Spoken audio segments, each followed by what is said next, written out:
আইন উপদেষ্টা বললেন যে ধর্ষকের নাকি ফাঁসি দেওয়া সম্ভব হবে না, তাহলে নাকি নিরীহ মানুষকেও মাঝে মধ্যে ফাঁসি দিয়ে ফাঁসির ব্যবস্থা করা, মিথ্যা মামলায় ফাঁসি দিয়ে ফাঁসির ব্যবস্থা করা হতে পারে।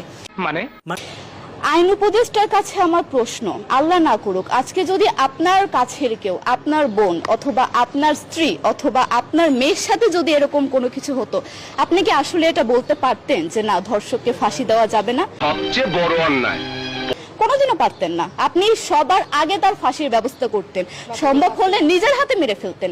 তাহলে আমাদের বেলায় কেন এত বৈষম্য? আমরা কি দোষ করেছি? আপনি ঠিক বলিয়াছেন। আমরা কি নারী না? আমরাও তো কারো বোন, আমরাও তো কোনো বাবার সন্তান, আমাদেরও তো বেঁচে থাকার অধিকার আছে, তাই না? কিছু হলে মেয়েদের পোশাকের দোষ দেওয়া হয়। আমার কাছে প্রশ্ন, একটা 8 বছরের শিশুর মধ্যে এরকম কি থাকতে পারে যেটা একটা পুরুষকে অ্যাট্রাক্ট করবে, যেটা একটা পুরুষকে সিরিয়াস করবে?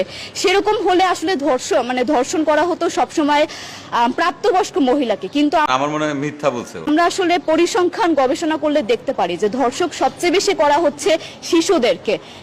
এই তো আপনি বুঝছেন।